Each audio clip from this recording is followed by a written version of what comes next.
தாராபுரம் ஒட்டஞ்சத்திரம் தேசிய நெடுஞ்சாலையில் அப்பியம்பட்டி நாள் ரோடு அருகே 3 பேருந்துகள் ஒன்றன் பின் ஒன்றாக மோதி ஏற்பட்ட விபத்தில் அரசு பேருந்து ஓட்டுநர் சம்பவ இடத்திலேயே உயிரிழந்தார். மேலும் பேருந்தில் பயணம் செய்த 6 பயணிகள் படுகாயமடைந்தனர். விபத்து குறித்து தகவல் அறிந்து சம்பவ இடத்திற்கு விரைந்து வந்த கள்ளிமந்தயம் காவல்துறையினர் காயமடைந்தவர்களை மீட்டு சிகிச்சைக்காக தாராபுரம் அரசு மருத்துவமனைக்கும் மேல் சிகிச்சைக்காக கோயம்புத்தூர் மருத்துவமனைக்கும் அனுப்பி வைத்தனர்.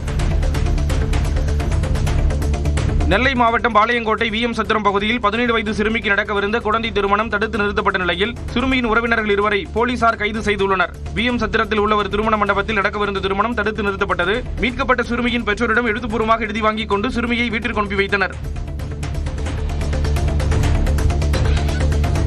செங்கல்பட்டு மாவட்டம் சித்தாமூர் அருகே உள்ள பழவூர் பகுதியில் செயல்பட்டு வரும் அரசு மதுபான கடையை மூடக்கோரி அப்பகுதி பெண்கள் 100க்கும் மேற்பட்டோர் மதுபான கடையை முற்றுகையிட்டு போராட்டத்தில் ஈடுபட்டனர். போராட்டத்தில் ஈடுபட்ட பெண்களிடம் அச்சிறுபாக்கம் காவல்துறை ஆய்வாளர், செய்யூர் வட்டாட்சியர் ஆகியோர் பேச்சுவார்த்தையில் ஈடுபட்டனர். பேச்சுவார்த்தையில் உடன்பாடு ஏற்பட்டு கலைந்து சென்றனர்.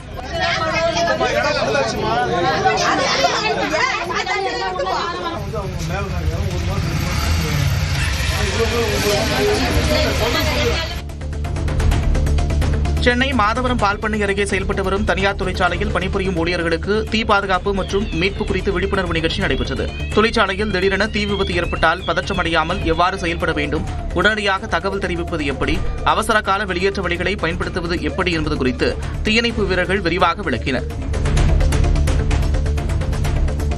திருவாரூர் மாவட்டம் மன்னார்குடி அருகே ஓகை பேரையூர் கிராமத்தில் ஆபத்தான நிலையில் உள்ள மரப்பாலத்தை மாற்றி உடனடியாக புதிய பாலம் கட்டித்தர வேண்டும் என கிராம மக்கள் கோரிக்கை விடுத்துள்ளனர். மரப்பாலம் மிகவும் பழுதடைந்து எந்த நேரத்திலும் இடிந்துவிடும் நிலையில் உள்ளதால் தண்ணீர் திறப்பதற்கு முன் தற்காலிக மரப்பாலத்தை விரைந்து சீர் செய்ய வேண்டும் என்றும் கூறியுள்ளனர். புதுக்கோட்டை மாவட்டம் கரம்பக்குடி அருகே சாலையோர பள்ளத்தில் கார் கவிழ்ந்து விபத்துக்குள்ளானதில் லேசான காயங்களுடன் ஓட்டுநர் உயிர் தப்பினார். தொம்பராம்பட்டி பகுதியைச் சேர்ந்த பிரதீப் புதுப்பட்டியிலிருந்து கரம்பக்குடி நோக்கி சென்று கொண்டிருந்த போது கட்டுப்பாட்டை இழந்த கார் சாலையோர பள்ளத்தில் கவிழ்ந்து விபத்துக்குள்ளானது. இந்த விபத்தில் பிரதீப் காலில் சிறிய காயங்களுடன் அதிர்ஷ்டவசமாக உயிர் தப்பினார். சிவகங்கை மாவட்டம் காரைக்குடியில் வெயிலின் தாக்கத்தை தவிர்க்க தாவேக சார்பில் இலவச நீர்மோர் பந்தலை கனிமவளத்துறை அமைச்சர் டி.கே. பிரபு திறந்து வைத்து பொதுமக்களுக்கு நீர்மோர் வழங்கினார். இதேபோல புதுக்கோட்டை மச்சுவாடி தொழிலாளர் நலத்துறை அமைச்சர் முகமது பர்வேஸ் தண்ணீர் பந்தலை திறந்து வைத்து பொதுமக்களுக்கு நீர்மோர் பானங்களை வழங்கினார். மதுரை மாவட்டம் திருமங்கலத்தைச் சேர்ந்த 13 வயது சிறுமிக்கு பாலியல் துன்புறுத்தல் அளித்த புகாரில் 4 சிறுவர்கள் போக்சோவில் கைது செய்யப்பட்டனர். காட்டுப்பகுதிக்கு சிறுமியை அழைத்து சென்று 4 பேர் பாலியல் துன்புறுத்தல் செய்ததாக சிறுமி தனது தாயிடம் கூறியிருக்கிறார். இதனையடுத்து சிறுமியின் பெற்றோர் திருமங்கலம் அனைத்து மகளிர் காவல் நிலையத்தில் அளித்த புகாரின் பேரில் 16 வயது சிறார்கள் 3 பேர், 13 வயது சிறுவன் உட்பட 4 சிறாரை கைது செய்து போலீசார் விசாரணை மேற்கொண்டு வருகின்றனர். விழுப்புரத்தில் 4.5 வயது குழந்தையை கொலை செய்துவிட்டு தாய் தற்கொலை செய்து கொண்ட சம்பவம் சோகத்தை ஏற்படுத்தியுள்ளது. விழுப்புரம் மாவட்ட கல்வி அலுவலகத்தில் இளநிலை உதவியாளராக பணியாற்றிய தெய்வசிகாமணி என்பவர் வீட்டில் இல்லாதபோது அவரது மனைவி வனிதா தனது 4.5 வயது குழந்தையை கொலை செய்துவிட்டு தற்கொலை செய்து கொண்டார். இதுகுறித்து அறிந்து சம்பவ இடத்திற்கு வந்த விழுப்புரம் மேற்கு காவல் நிலைய காவலர்கள் உயிரிழந்த வனிதா மற்றும் குழந்தையின் சடலத்தை பிரேத பரிசோதனைக்கு அனுப்பி வைத்து விசாரணை மேற்கொண்டு வருகின்றனர்.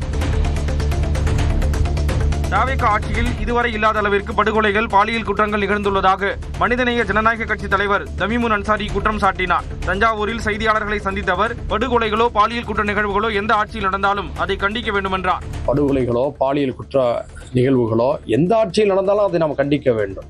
ஏன்னா இவையெல்லாம் அரசியல் ஆட்சி இவற்றுக்கெல்லாம் அப்பாற்பட்ட ஒன்று. பெரும் குற்றங்கள், சமூக அநீதிகள். ஆனால் இந்த ஆட்சியில் நடக்கும்போது பல பேர் வேடிக்கை பார்த்துட்டு தான் நமக்கு ரொம்ப ஆச்சரியமாக இருக்கு. இதனை உடனடியாக முதல்வர் தலையிட்டு சரி செய்யணும்.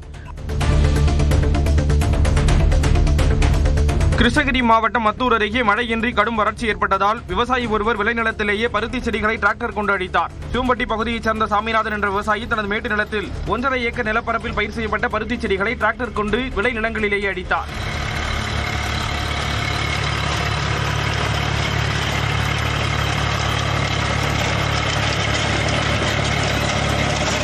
மழை இல்லாத வருஷம் ஆயிடுச்சு. நம்ம கூலி ஆளுங்களுக்கு கூட கொடுக்க முடியாது. நெல்லை மாவட்டம் அம்பாசமுத்திரம் அருகே உள்ள மணிமுத்தாறு அருவியில் ஆர்ப்பரித்து கொட்டும் தண்ணீரில் ஏராளமான சுற்றுலா பயணிகள் குளித்து மகிழ்ந்தனர். கோடை விடுமுறை இறுதிக்கட்டத்தை எட்டியுள்ள நிலையில் மணிமுத்தாறு அருவிக்கு சுற்றுலா பயணிகளின் வருகை அதிகரித்து காணப்பட்டது. கோடை வெயிலுக்கு இதமாக அருவியில் குழந்தைகளுடன் குடும்பத்துடன் ஆனந்த குளியலிட்டனர்.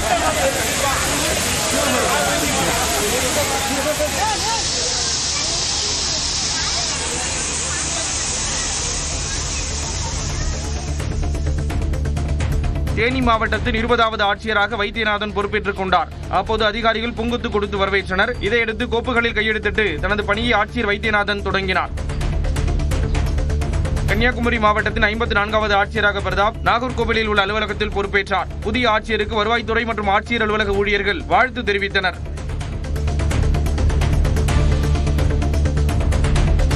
உலக புகையிலை எதிர்ப்பு தினத்தை முன்னிட்டு கொடைக்கானல் ஏரி சாலையில் தனியார் விடுதி சார்பாக ஏரிச்சாலை சுற்றி விழிப்புணர்வு நடைபயிற்சி மேற்கொள்ளப்பட்டது.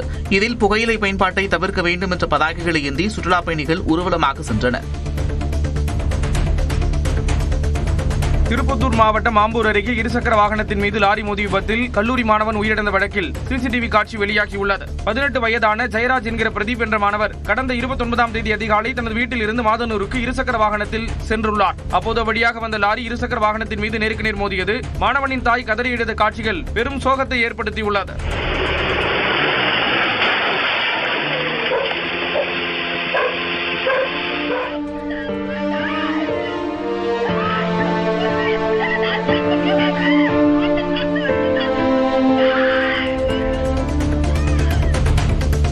கன்னியாகுமரி மாவட்டத்தில் உள்ள திருப்பரப்பு அருவியில் கோடை விடுமுறையின் கடைசி வார விடுமுறை நாளில் சுற்றுலாப் பயணிகளின் வருகை அதிகரித்து காணப்பட்டது. ஆர்ப்பரித்து கொட்டிய தண்ணீரில் சுற்றுலாப் பயணிகள் குடும்பத்துடன் ஆனந்த குளியலிட்டனர். அருகில் உள்ள நீச்சல் குளத்திற்கும் சென்று குழந்தைகளுடன் நீச்சல் அடித்து மகிழ்ந்தனர்.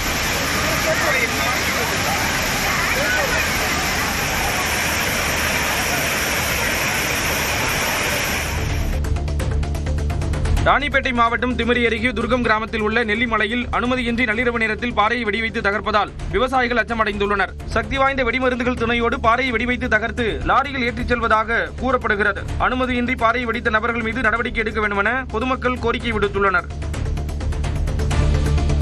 திருச்சி மாவட்டம் துறையூர் பெரிய ஏரியில் மீன்பிடி திருவிழா கோலாகலமாக நடைபெற்றது.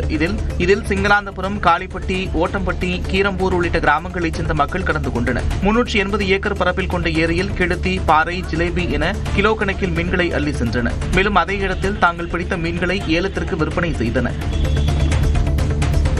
பொள்ளாச்சி அருகே பரம்பிக்குளம் அணையில் யானைகள் ஆனந்த குளியலிட்டு வீடியோ காட்சிகள் வெளியாகியிருக்கிறது. அணை பகுதியில் உலா வந்த 3 யானைகள் திடீரென அணையின் தண்ணீரில் இறங்கி வெயிலுக்கு இதமாக குளித்து மகிழ்ந்தன.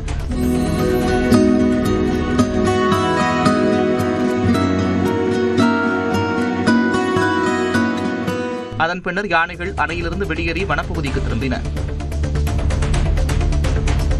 சேலம் அரசு மருத்துவமனையில் மின் விசிறி இயங்கவில்லை என்று அமைச்சரிடம் புகார் தெரிவித்தவரை பாதுகாவலர் மிரட்டியதாக கூறி வாக்குவாதத்தில் ஈடுபட்டார்.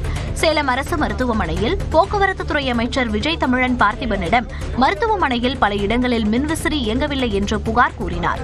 அப்போது அமைச்சருடன் வந்தவர்களும் மருத்துவமனை ஒப்பந்த ஊழியர்களும் புகார் தெரிவித்தவரை தடுத்து நிறுத்தியதாக கூறப்படுகிறது. இதனால் ஆத்திரமடைந்த அவர் அமைச்சர் முன்னிலையில் அவர்களிடம் வாக்குவாதத்தில் ஈடுபட்டார்.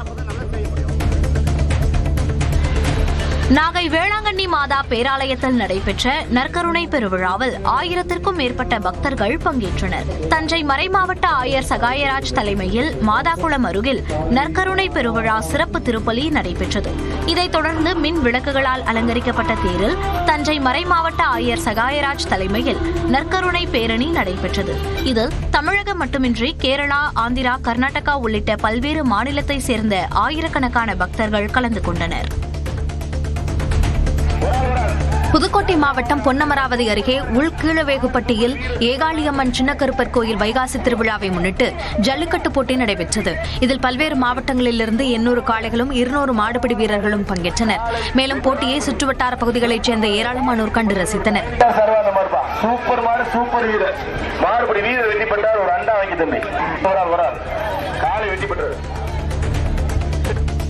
தஞ்சையில் தெருவில் விளையாடிய சிறுவனை நாய் கடித்து குதறிய சம்பவம் அதிர்ச்சியை ஏற்படுத்தியுள்ளது. ஏவி பதிநகரைச் சேர்ந்த முத்துக்குமாரின் 3 வயது மகன் கிஷோர் அதே பகுதியில் விளையாடிக் கொண்டிருந்தார். அப்போது சிறுவனை திருநாய் ஒன்று விரட்டி கடித்து குதறியது. இதில் சிறுவனுக்கு தலை மற்றும் உடல் முழுவதும் காயங்கள் ஏற்பட்டன. வலியால் துடித்த சிறுவனை அப்பகுதி மக்கள் மீட்டு அரசு மருத்துவமனையில் அனுமதித்தனர்.